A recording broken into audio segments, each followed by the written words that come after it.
When I walked into the courtroom, my son laughed under his breath, and his wife shook her head. I heard it clear as day. That short, ugly little laugh, the kind that isn't loud, but it cuts deep.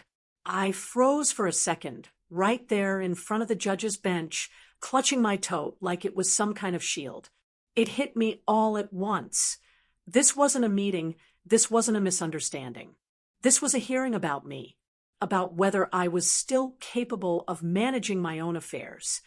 At 72, after raising 2 children, managing hundreds of nurses, and keeping a hospital running through every kind of crisis you can imagine, I had somehow become the joke at my own competency hearing. I looked at Richard, my only son, sitting there beside Denise. He didn't meet my eyes. His hands were folded neatly on the table, like a man trying to look respectful while doing something shameful. Denise just gave me that tight-lipped smile she always used when she thought she was the smartest one in the room. The bailiff asked me to take a seat. I did, careful not to stumble. My knees aren't what they used to be, but I still stand tall. I set my tote down beside me and folded my hands in my lap. The judge's voice was steady as he called the case. McClelland versus McClelland.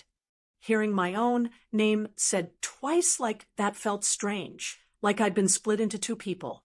The woman who once ran the nursing staff at St. David's Hospital for 30 years, and the woman now being accused of losing her mind. Richard's attorney started speaking. Every word sounded rehearsed. Your Honor, my client is concerned for his mother's well-being. There have been several recent incidents suggesting cognitive decline, forgotten appointments, misplaced medication, and impulsive financial decisions. Impulsive financial decisions. That was his polite way of saying I'd written a few checks to local charities and to a widow in my church whose husband had passed away from pancreatic cancer. Apparently, kindness now counted as incompetence. I sat there quietly, my heart thudding, letting their words settle. I didn't interrupt. Not yet. As they spoke, I noticed Richard glance toward me once or twice, maybe checking if I was crying. I wasn't. I'd done my crying weeks ago when I first got that certified letter saying my own son was petitioning to take control of my finances for my protection. At first, I thought it had to be some mistake. Richard was always the calm one, the boy who built model airplanes at the kitchen table while his sister ran wild in the backyard. He was the one who used to bring me coffee when I worked late nights at the hospital. But that boy was gone. In his place sat a man who thought his mother's mind could be measured by a few misplaced pill bottles and a stack of signed donation checks. The lawyer kept talking, his voice smooth and professional, and Denise sat beside Richard like an eager student, nodding at every word.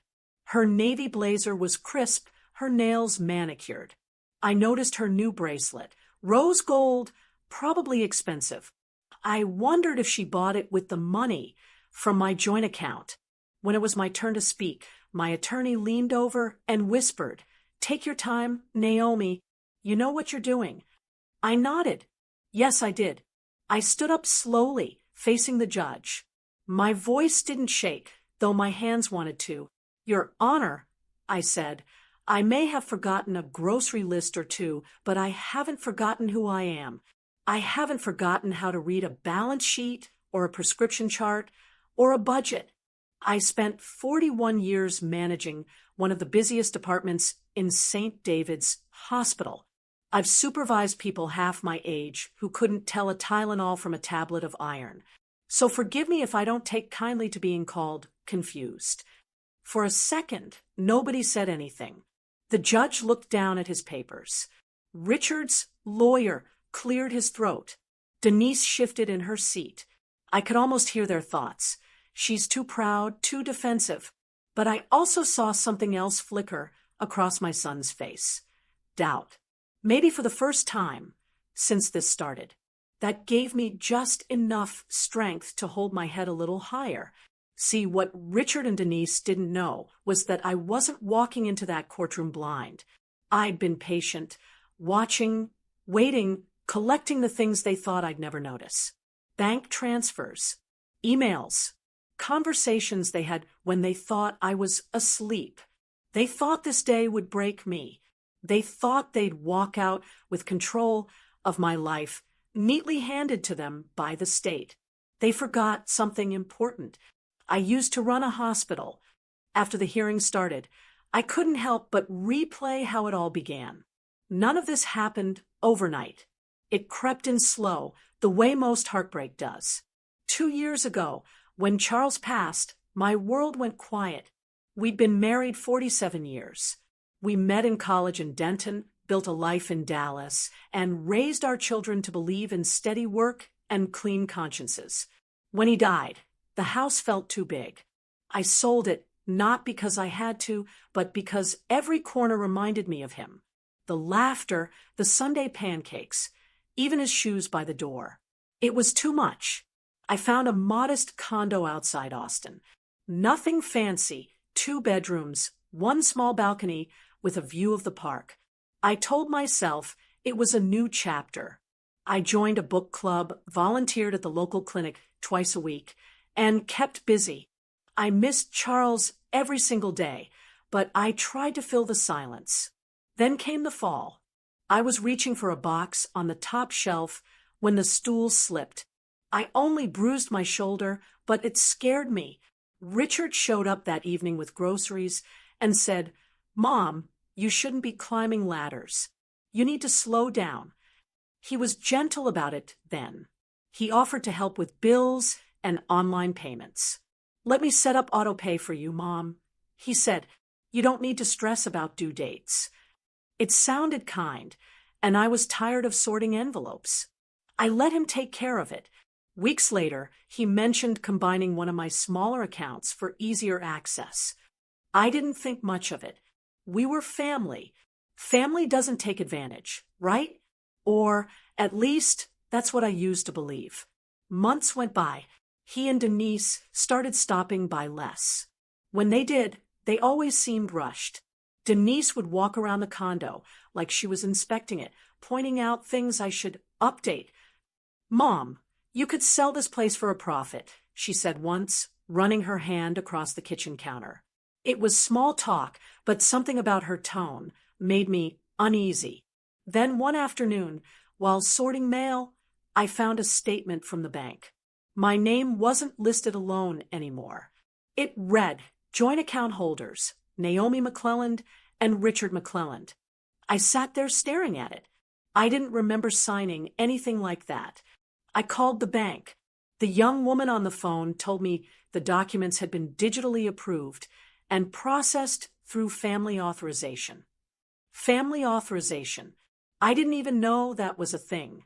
I hung up, made a cup of coffee, and tried to calm down. Maybe it was an honest mistake. Maybe I clicked something without realizing it.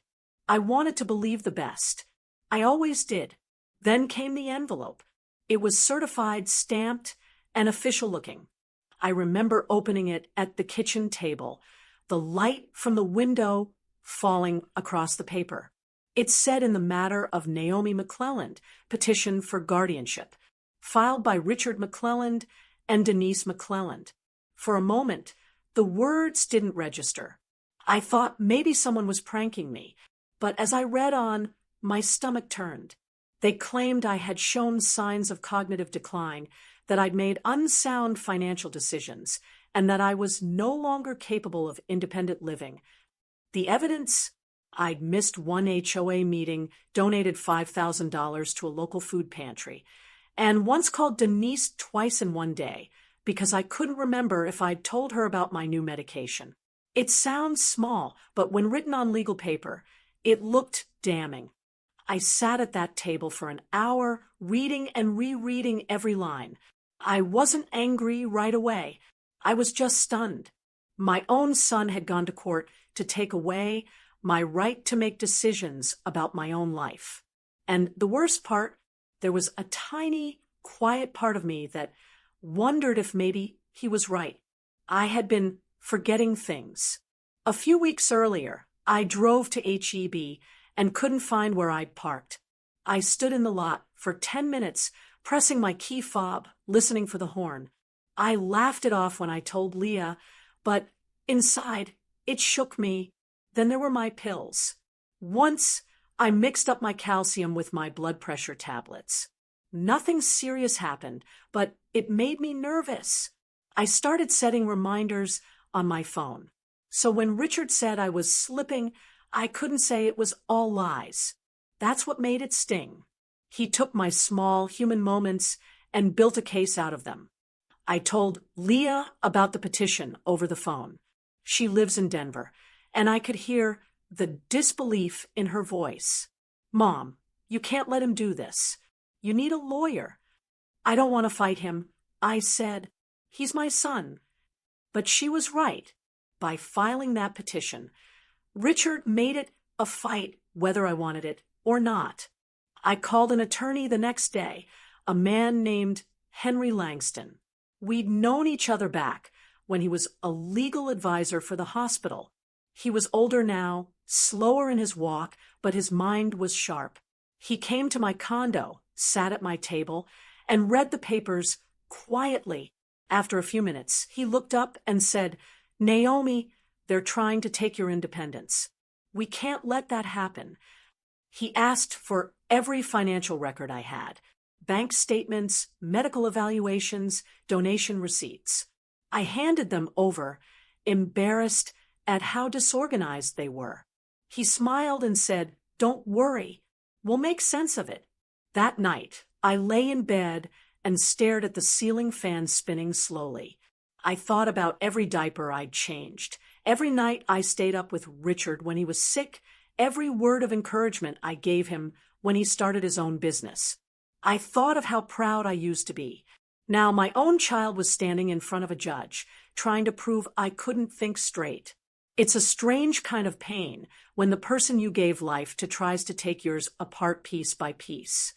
I promised myself, right then, I wouldn't let shame keep me quiet. I'd face it head on. And I did.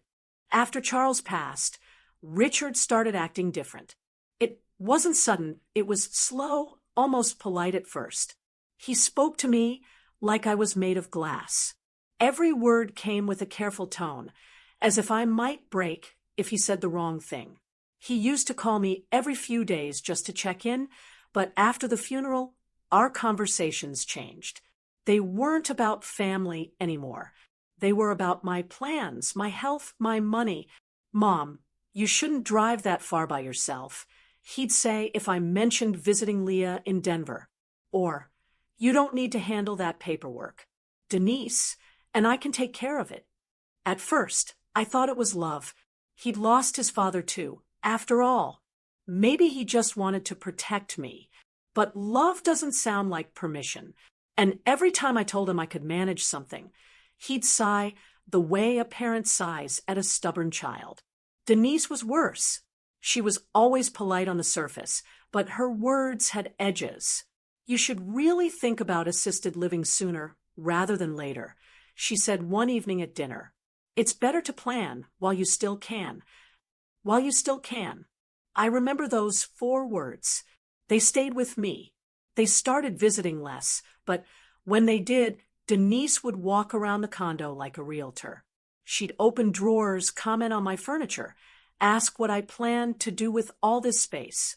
It wasn't small talk, it was inventory. One Sunday afternoon, I was in the kitchen pouring tea when I heard their voices from the balcony. They thought I was in the bedroom. She's not using that condo right. Denise said if we sell it now, she'd have enough for assisted living, and the rest could be invested. Richard answered, Quieter, let's just get through the hearing first. Once that's done, I can sign on her behalf. I stood there holding the teapot, my hand shaking. I didn't say a word when they came back in. Denise smiled like nothing happened, and Richard kissed my cheek before they left. I smiled back, but inside, something changed. I called Leah that night. I tried to sound calm, but she could hear it in my voice. Mom, what did they say? I told her. Every word. Leah went quiet for a moment, then said, You need to protect yourself. start keeping records. She was always the practical one. She worked as an accountant in Denver, good with details. She told me what to do: make copies, save emails, write down dates. So I did. It felt strange at first, like spying on my own family. But it wasn't revenge I wanted. It was clarity. I needed to see the truth in black and white. I went through my files one evening, pulling old bank statements and printing the ones from my online account. There were transfers I didn't recognize. A few thousand here, 10,000 there, always marked as reallocations. I made a list line by line. When I added them up, the number was bigger than I wanted to believe. A few days later, I stopped by the bank in person. I spoke with a woman named Cheryl, young, kind, probably the same age as Denise. She pulled up my profile, frowned, and said, "There's a trust account linked here. Do you want me to show you the activity?" Trust account. My heart sank. That account was supposed to be for Leah's kids, started years ago when they were born. It wasn't large, but Charles and I had added to it every Christmas. I nodded, and Cheryl printed the summary.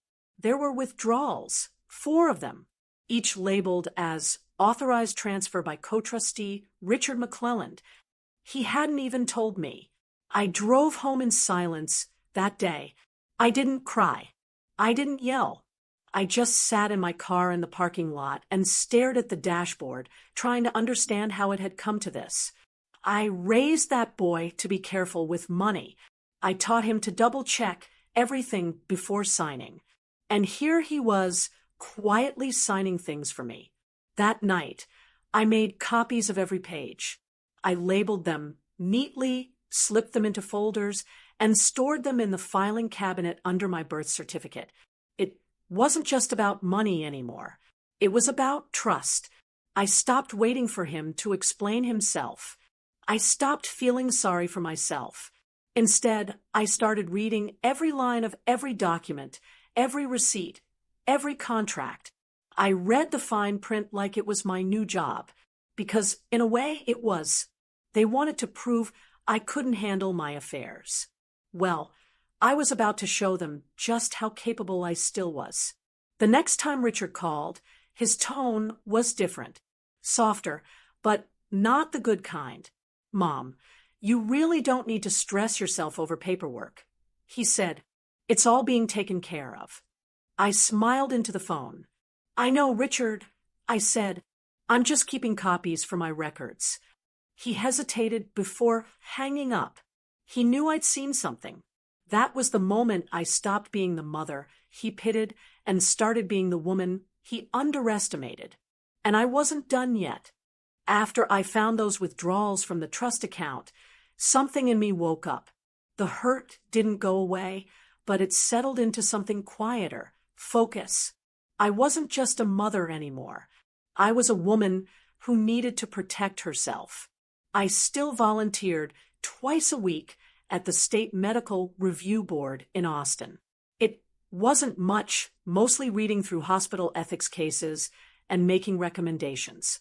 I liked the work because it kept my mind sharp. It reminded me that my judgment still mattered to someone. One afternoon, they sent me to a conference at the downtown convention center. It was mostly younger people, new nurses and administrators with bright eyes and fast phones. I found a seat near the back, sipping my coffee while a speaker droned on about patient confidentiality. During the break, a woman walked up to me with a lanyard full of pins and a wide smile. "Naomi McClelland? From ST. David's." I nodded, a little startled. She grinned. "I'm Carla Ruiz. You probably don't remember me, but I worked nights in the emergency department back in the late 80s. You're the one who cleaned up that mess with the insurance audits in '89. We thought the whole floor would get shut down, but you fixed it in a week." I laughed, half embarrassed, half touched. "I just did my job, Carla." She shook her head. "You did more than that. You were tough but fair. You always had a plan." Her words stayed with me long after she left. You always had a plan. It had been a long time since anyone described me that way.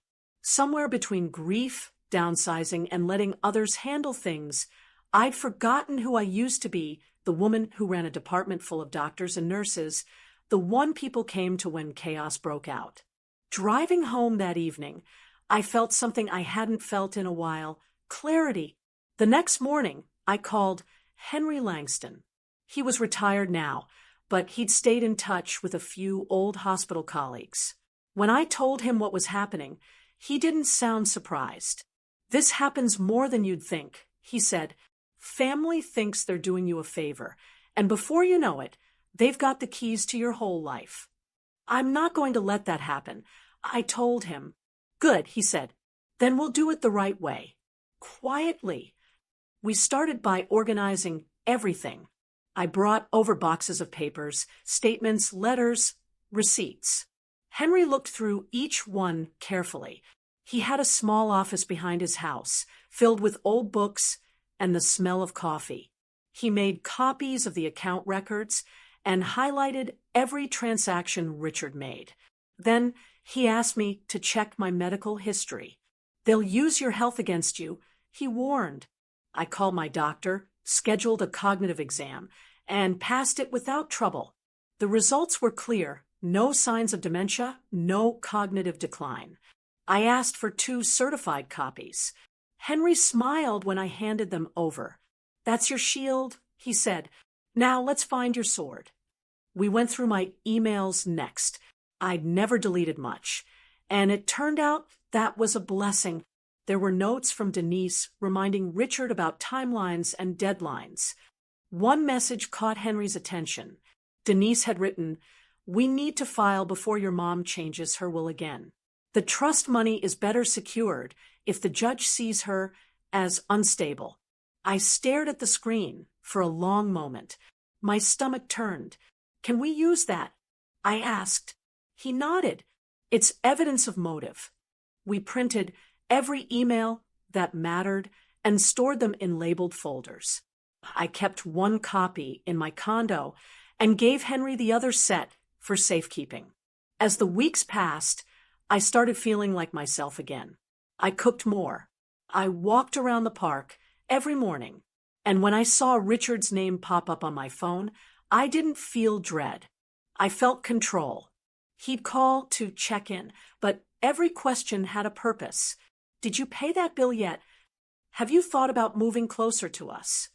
Each time, I answered calmly and briefly. I didn't argue. I wanted him to think I was still the same trusting mother. Meanwhile, Henry prepared the legal response to their petition. He filed a motion requiring proof of their financial management and a review of any transactions done under my name. That, he said, would keep them from making sudden moves before the hearing. At night, I'd sit on the porch with a cup of tea, going through notes. I wasn't afraid anymore. I was ready. One evening, Leah called. She could hear the difference in my voice right away. "You sound like Mom again," she said. "I feel like her." I told her, "I'm not waiting for them to fix this. I'm fixing it myself." We talked for an hour about everything: Richard, the hearing, the trust account. Leah promised she'd fly in for the court date. After the call, I sat quietly in the dark living room. The house was peaceful, but my mind was sharp, alert. For months, I'd been treated like someone fragile, someone fading. Now, I was the one quietly pulling the strings. The next morning, I stopped by the courthouse to check on filing dates. The clerk, a young man with kind eyes, looked at the paperwork and said, "Ma'am, you're well prepared." I smiled. "Old habit," I said. "I used to run a hospital." By the time I walked back to my car, the fear that had once kept me up at night was gone. I knew what was coming. Richard and Denise thought they were in control, but they had no idea how much I'd learned. They were about to find out the hard way that I hadn't lost my mind. I'd simply remembered who I was. The courtroom air felt heavier that morning than it had during any hospital shift I'd ever worked. I'd faced families yelling at me, doctors disagreeing in front of patients, and nights when the ER ran on fumes. But nothing compared to sitting across from my own son, waiting for him to call me unfit. Judge Harmon adjusted his glasses and looked at the paperwork before him. McClelland versus McClelland, he said again, as if the words tasted strange. Then he nodded toward Richard's lawyer. You may proceed. The man stood up, buttoned his jacket, and spoke with that practiced calm lawyers use when they believe they've already won. Your Honor, this is not an act of cruelty. My client only wishes to protect his mother. He has observed troubling behavior, forgotten property tax payments, confusion about medication schedules, and substantial donations made without oversight. These are not isolated incidents. They are patterns. He turned toward me, his expression full of polite concern. Mrs. McClelland, this petition isn't about taking anything away from you. It's about ensuring your well-being. I stayed silent. Henry Langston had told me to. Let them paint their picture, he'd said. Then we'll hang it straight. Richard sat next to the lawyer, hands folded, face serious. Denise was behind him, whispering notes, pretending to be the supportive wife. I caught her, watching me the way a hawk watches a rabbit. The lawyer continued, listing examples. The time I misplaced my insurance card. The time I forgot my debit PIN. The time I donated $10,000 to a charity that helps widows with medical bills. Each moment was twisted into proof of decline. It wasn't lies. It was worse. It was half-truths. Every story he told had a kernel of reality wrapped in a layer of insult. I had mixed up my insurance cards. Yes, but it was because they'd sent a replacement in the mail and canceled the old one without telling me. I had forgotten my debit PIN because the bank changed it after they added Richard to the account. And the donation? I'd written that check with full intention. Still, I stayed quiet. I folded my hands and listened to my own life being turned into a case file. When the lawyer sat down, Henry rose slowly. He didn't rush. He had that old-school patience that made people listen. Your Honor, he began, before I respond, I'd like to submit several documents for the record. He walked to the clerk's desk and handed over a folder thick enough to make the attorney frown. These, he said, are recent work evaluations from the Texas State Medical Review Board. My client, Mrs. McClelland, volunteers as an ethics consultant. Her reports are meticulous, timely, and detailed. Each one is signed by the board director and dated this year. The judge flipped through the papers, adjusting his glasses again. These are impressive, he said. She's still active? Very much so, Henry replied. She reads case files, analyzes hospital conduct, and advises on policy. That's not something a confused or impulsive person can do. I saw Richard shift in his seat. Denise's hand froze mid-note. Henry continued, his tone calm but sharp. And about those supposed lapses, property taxes were paid 2 weeks late due to the bank's transfer delays. The charity donations were documented, transparent, and within her legal right. There's no pattern of decline here, only a pattern of independence being redefined as instability. He paused for a moment, then turned toward me. Mrs. McClelland, would you hand me the envelope we discussed? I reached into my tote and passed it to him. Inside was a sealed, notarized statement from my neurologist, Dr. Patel. It confirmed what I already knew, but what the court needed to see. No cognitive impairment, no neurological disorder, no dementia. Henry presented it to the judge. Your Honor, this report is recent, signed just 3 weeks ago. The judge scanned it for a full minute, silent except for the rustle of paper. Then he looked over his glasses at Richard's lawyer. Do you have any evidence that contradicts this medical opinion? The lawyer hesitated. Not at this time, Your Honor. The room went quiet except for the faint hum of the air conditioner. I watched Richard's face lose its confidence. Denise crossed her arms and looked away. Henry leaned on the table slightly, his voice steady. This case isn't about mental decline. It's about control. My client's only mistake was trusting her son and daughter-in-law to manage small details of her finances. When she began asking questions, they chose to silence her by using the courts. That, Your Honor, is not protection. That's possession. I'll never forget the way Judge Harmon looked at me then. Not with pity, but with curiosity. "Mrs. McClelland," he said, "is there anything you'd like to say?" I stood, slow but steady. My voice was even. "Yes, Your Honor. I love my son. I raised him to be careful, honest, and decent. But love doesn't mean I hand over my life like a set of keys. I may be older, but I'm not broken. I still pay my bills. I still volunteer. And I still know right from wrong." I didn't say more than that.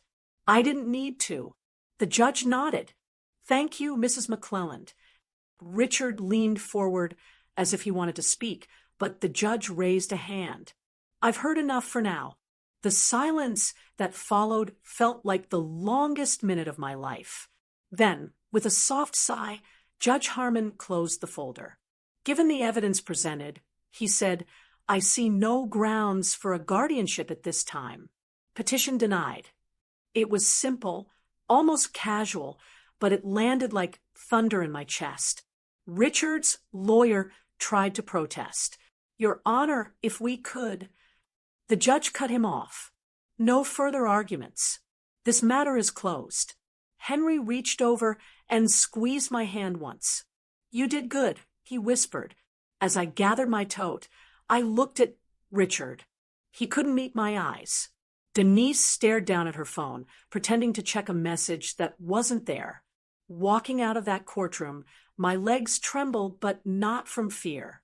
It was relief, sharp and clean. They had tried to take my life apart piece by piece, and I'd put it back together right in front of them. For the first time in a long time, I felt like Naomi again. When the judge said the petition was denied, I thought that was the end. But it wasn't. He asked me to give my own statement, something that would be part of the record. I stood again, hands steady on the table. My voice came out calm, the way it used to when I had to speak in front of a room full of hospital staff. "Your Honor, I'm not perfect. I forget things sometimes. I write notes on sticky pads, I keep lists on my fridge, and I use the reminders on my phone. That's not confusion.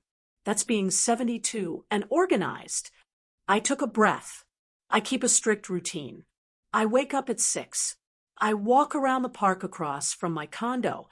I read the paper, eat oatmeal, and volunteer at the state board twice a week. I still balance my own checkbook. And yes, sometimes I misplace it, but I always find it again. The courtroom was quiet. Even the bailiff stopped fiddling with his papers. "I've given to charities since I was 22, I said. It's part of who I am. If generosity is now considered a symptom of decline, then I suppose we're all in trouble." The judge almost smiled at that. Then I turned toward Richard and Denise. Not angry, not dramatic, just steady. "I know my son believes he was helping me, but help isn't help when it takes away choice. And I didn't give anyone permission to decide my life for me." Henry nodded at me to continue. "There's one more thing," I said, reaching into my tote. I handed a folder to the clerk, who passed it to the judge. "Those are emails and text messages between my son and his wife. I didn't want to share them, but they're part of the truth." Richard's head snapped up. Denise froze. The judge adjusted his glasses and read silently.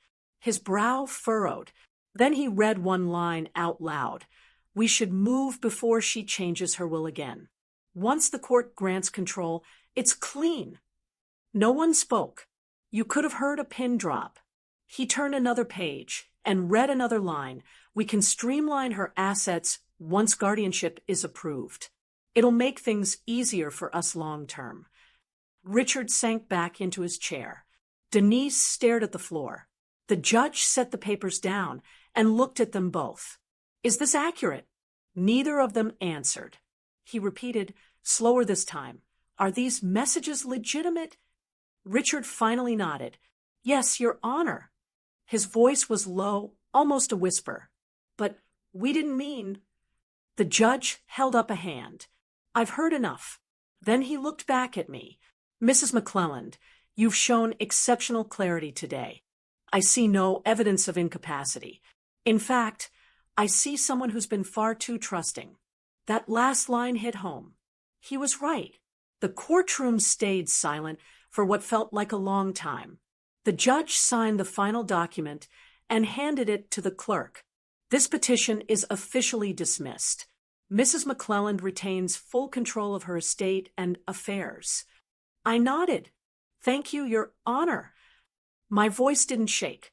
Henry began gathering the papers, but I just stood there, letting the words sink in.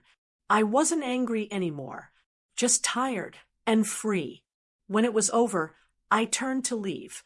I didn't look back at Richard or Denise. Some moments don't need a grand ending. They just need closure. Outside, the sun was bright against the courthouse steps. I stopped halfway down, took a deep breath, and felt the weight lift. For the first time in months, I could breathe without fear sitting on my chest. Henry caught up to me. You handled that beautifully, he said. I only told the truth, I answered. Sometimes that's all you need. He smiled. You've still got that old administrator tone. I laughed softly. Old habits die hard. We parted ways in the parking lot. I sat in my car for a while, watching people come and go, families, couples, strangers. Everyone looked busy, caught up in their own worries. I wondered how many of them had been betrayed by someone they trusted. When I finally drove home, the city looked different. The same roads, same traffic lights, but everything felt lighter. My condo wasn't just a place anymore. It was mine again. I made a cup of tea, sat on the couch, and looked at the framed photo of Charles on the bookshelf. I spoke out loud, though no one was there to hear. You were right, I said. It's always the ones closest who can hurt you most. For a moment, I thought about calling Richard, but I didn't. Not yet. Sometimes silence says more than words ever could. That night, I opened the folder again and reread everything. The evaluations, the emails, the court decision. I didn't do it to gloat. I did it to remember, because forgetting how I got here would be the real loss. I put everything back, neatly labeled the file, and slid it into my cabinet. Then I took out a blank page and wrote one new note at the top. Never hand over control out of convenience. The next morning, I went for my usual walk. The park was quiet, the sun just rising. I passed a young woman pushing a stroller. She smiled at me and said, "Beautiful day, isn't it?" "It is," I said, smiling back. "It really is." As I kept walking, I thought about what had happened. It wasn't just about winning. It was about remembering that even when life tries to shrink you down, you still get to decide who you are. By the time I reached home, the fear that had lived in my chest for months was gone. I wasn't the victim of a hearing anymore. I was Naomi McClelland, still standing, still sharp, and still in charge of my own life. When I walked back into my condo that evening, the quiet felt different. For months, it had felt like loneliness. Now it felt like peace. The shadows on the walls weren't heavy anymore. I set my tote on the counter and stood in the kitchen, just breathing. No one could take that from me. I made tea the same way I always did. 1 spoon of honey, a slice of lemon. Simple, steady, familiar. I sat at the table, and for the first time in a long while, I didn't feel the need to double-check anything. The papers were filed, the hearing was over, and my life was still mine. But peace doesn't erase sadness. It just sits beside it. The next few days passed quietly. The neighbors waved when I went for my walk, the way they always did. I volunteered, sent thank you notes to Henry and to my doctor, and cleaned out the old folders I didn't need anymore. Richard didn't call. Denise didn't either. Leah called every evening for a week straight. She wanted to make sure I was sleeping, eating, not stewing in anger. I told her I was fine, and I was mostly, but every now and then, when the house got still, I thought about the look on Richard's face when the judge read those emails. I'd raised that man. I'd taught him to tell the truth, to be decent. And seeing him so ashamed made my heart ache more than any betrayal ever could. I didn't want revenge. I didn't even want an apology. I just wanted to understand why. 3 months later, he showed up. It was a Saturday afternoon in early spring. I was sitting on the porch with a crossword puzzle when I saw his car pull up. Denise wasn't with him. He stood on the walkway for a moment before walking up the steps. His hands were in his pockets, like a boy waiting outside the principal's office. "Hi, Mom," he said softly. I nodded. "Hi, Richard." He looked thinner, tired. "Can I come in?" "Of course." I stepped aside and motioned toward the kitchen table. He didn't sit right away. He walked around the room like he was seeing it for the first time. "You changed the curtains," he said. "I did," I replied. Thought it was time. Finally, he sat down and folded his hands on the table. "I owe you an apology." I didn't say anything. I waited. He sighed. "I thought I was helping. After Dad died, I got scared. You were living alone, and I kept thinking something bad would happen. And I wouldn't know." Denise said taking control would make things easier. I didn't realize how wrong it was until that day in court. I watched him while he spoke. His voice shook a little near the end. "I never wanted to hurt you," he said. You didn't trust me. I finished." He nodded slowly. "I didn't." That was the truth. Simple, plain, and hard. We sat there for a while, without speaking. The clock ticked in the background, and the smell of coffee filled the space between us. Finally, I said, "You can't fix what you did with words, Richard. But I appreciate that you came." He nodded. "I understand." "I forgive you," I said, "but I can't go back to how things were. I have to protect my boundaries now. You and Denise will have to respect that." "I will," he said. "She and we've been arguing a lot since the hearing. She thought I should still push for guardianship. I told her I was done. I didn't say anything. Some silences are better left untouched." Before he left, he reached into his pocket and placed a small envelope on the table. "It's a check," he said, "for the money I moved. It's not everything yet, but it's a start." I didn't pick it up. "You keep it for now," I said. "Pay back what you owe the kids' trust first. Then we'll talk." He nodded again, tears in his eyes. "Okay." When he left, I stood at the window and watched his car disappear down the street. My heart felt heavy, but not bitter. Sometimes letting go isn't about forgetting. It's about refusing to let the pain own you. A few weeks later, I met with Henry again. We went over everything one last time. I told him I was setting up a new fund, a small scholarship for retired nurses who wanted to mentor new ones. "I don't need all this money sitting around," I said. "Might as well let it help somebody." Henry smiled. "That sounds like you, Naomi." "It sounds like who I used to be," I said. "I want to get back to her." And little by little, I did. The seasons turned, and the quiet in my condo became comfortable again. I started hosting small dinners for my neighbors. I joined a community choir. Leah visited that Thanksgiving, and we cooked together just like old times. Turkey, dressing, sweet potatoes, the whole spread. That evening, after we cleaned up, we sat on the balcony looking out over the Austin skyline. The city lights shimmered like small stars in the distance. Leah handed me a blanket and said, "You did good, Mom. You handled all of it with more grace than I ever could have." I smiled. Grace comes with practice. She laughed softly. "Do you think you and Richard will ever be close again?"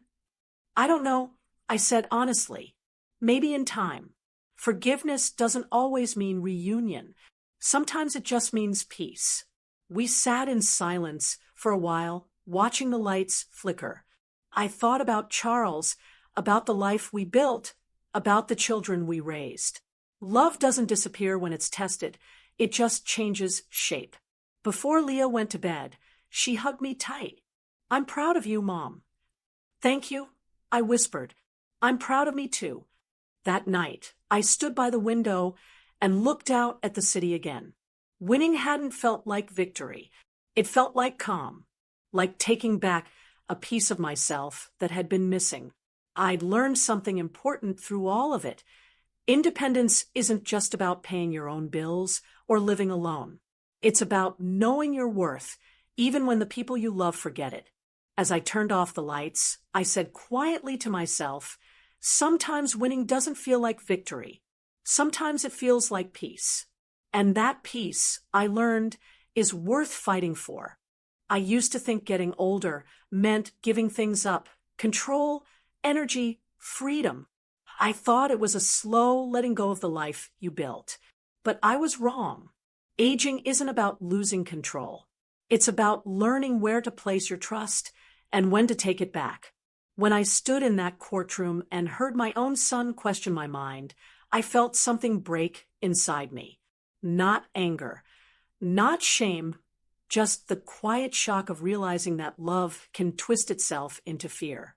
He didn't mean to hurt me, but fear made him think I needed rescuing from a life I was still perfectly capable of living. What I've learned since then is that trust is a choice you keep remaking. You can't hold it too tight, but you can't hand it out carelessly either. It's like tending a garden. You water it, you protect it, but sometimes you have to cut back the parts that grow wild before they choke the rest. Now, my days are peaceful. I still volunteer at the review board, still walk the park every morning, still drink my tea at the same table. The same routines, but with a stronger spine behind them. When people offer to help, I smile and say, "I'll let you know if I need it." Leah calls often. Richard checks in too now. Though our conversations are different, short, honest, without the unspoken battle underneath. Denise doesn't call, and that's fine. Not every relationship needs fixing. Some just need distance. I've kept my promise to myself. I stay organized. I keep copies of everything. And I talk openly with my friends about what happened, because too many women my age stay quiet when someone tries to take their voice away. If you're listening to me right now, I want you to think about this. If someone you love doubted your mind, how far would you go to prove your heart still knows the truth? Would you let them define you, or would you stand up, even if your voice shakes a little? We spend our whole lives teaching our children how to be strong. But maybe the hardest lesson is showing them that their parents are strong too. Sometimes strength looks like standing in a courtroom, calm and steady, while the people you love misunderstand you. Sometimes it's just saying, "No, I'm still here. I know who I am. I don't regret what happened. It hurt, but it woke me up. It reminded me that independence isn't a gift, it's a practice. You earn it every day by showing up for yourself, even when others think you can't." As for me, I've made peace with it all. I don't dwell on what I lost. I focus on what I still have, clarity, calm, and the ability to decide how my story ends. So if you're out there listening and you've ever felt underestimated, remember this: you are not invisible. You are not fragile. You've simply lived long enough to know that strength doesn't need to shout to be real. Now, before you go, I want to thank you for spending this time with me. If this story meant something to you, if it reminded you of your own strength or made you think about trust in a new way, please take a moment to like this video, share it with someone who needs it, and subscribe to the channel. Your story might be different from mine, but Your voice still matters. Lastly, remember to download this wonderful book called Healthy Boundaries After 60. How to set strong boundaries, saying no with grace, protecting your peace, and strengthening relationship with your children. You'll find it in the pinned comment below. Now, if you like this story, go ahead and click on the next video appearing on your screen, because in it is a story of betrayal and revolt like you've never seen before on Her Kindle Stories.